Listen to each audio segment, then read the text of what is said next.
We all have a lot of foolish ideas about life and what we believe about ourselves. And we have so many rigid rules about how life should be lived.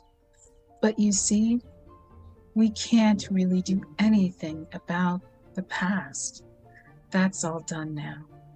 And everything you've experienced up until this moment, you have created by your thoughts and your feelings and your beliefs about yesterday, last week, last year, last month, 10, 50, 60 years ago, however far back you go. However, I repeat, the point of power is always in the present, which means that what you are choosing to begin to think right here and right now is going to create tomorrow, next week, and next month, and next year. The past has no power over us.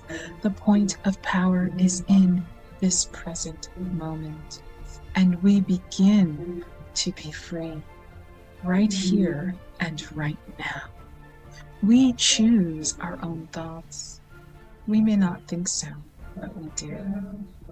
It seems to me that almost everyone on this planet, myself included, and everyone I've ever worked with, is suffering from self-hatred and guilt. And to one degree or another, the more of it we have, the less our life works.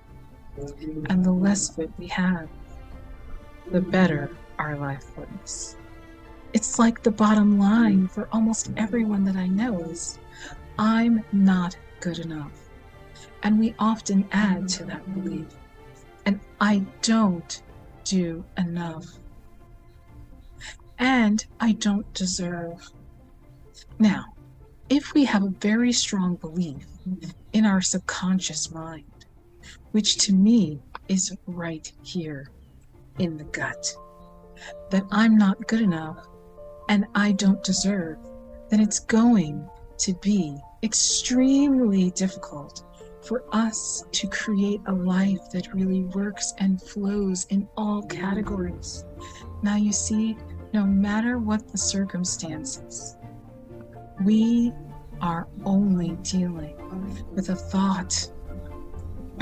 I don't believe in giving power to outer effects. We may think that being broke is the problem. I see this as the outer effect of an inner problem. It's the inner thought patterns which create these effects. I have discovered that patterns of resentment and criticism and fear and guilt cause more problems in our lives than anything else.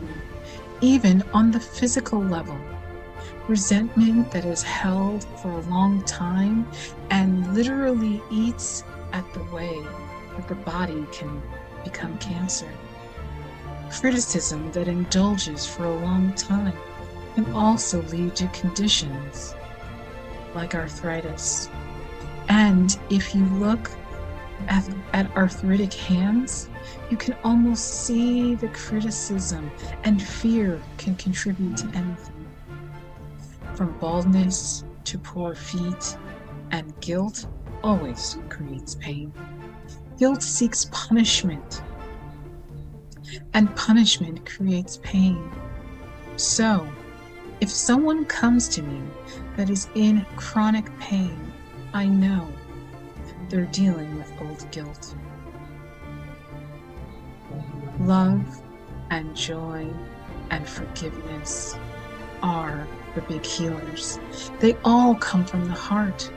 The heart represents love, and the blood is in the body is joy. So a normal, healthy heart that lovingly pumps joy through the body, nourishing all the cells and organs, creating a loving, joyous atmosphere for the cells to do their work. And if a heart has lost its ability to express love and joy, the forgiveness will open the door. Most of our problems come from blaming others, from not taking responsibility for ourselves. And as I said, if it is true that we are all responsible for everything in our lives, then there's no one to blame, not even ourselves. And every outer experience is only a mirror of our inner thought patterns. Now, this may be a new way of looking at life, because most people like to think that it's all their fault. Trust me, I know all about that. It's the economy, or it's a husband, or a wife, or a boss, or it's because we don't have money, or it's whatever. But really, all these things out there are mirrors of what we think and believe inside. For instance, if everyone is always criticizing you, if you're a person that goes around saying everybody's always criticizing you, then what I want you to do is to realize is that it's your pattern to be criticized somewhere inside of you. And you may not be aware of this. There is a belief, and it probably comes from your childhood, that you deserve to be criticized. And so because of your belief and because of your pattern, you pull people into your life who are critical. And sometimes you can even attract people who normally are not critical at all, but because they are with you and the vibrations that you're giving out, you will pull the criticism out of them.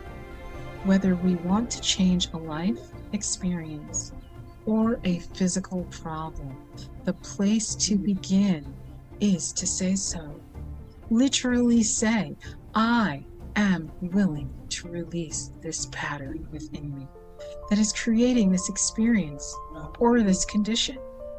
You can say this to yourself over and over every time you think of your illness.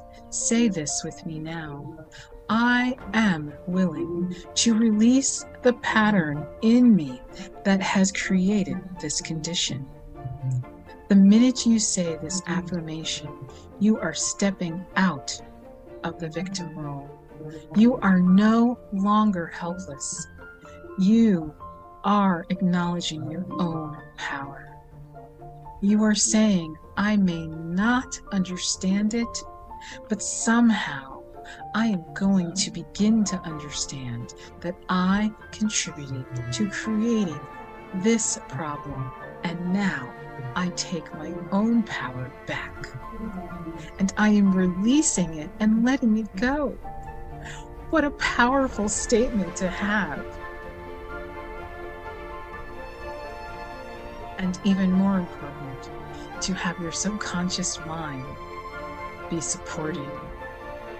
Laughs, as I said, resentment of others, criticism of ourselves, guilt over the past, and fear of the future are the most damaging mental thought patterns we can have.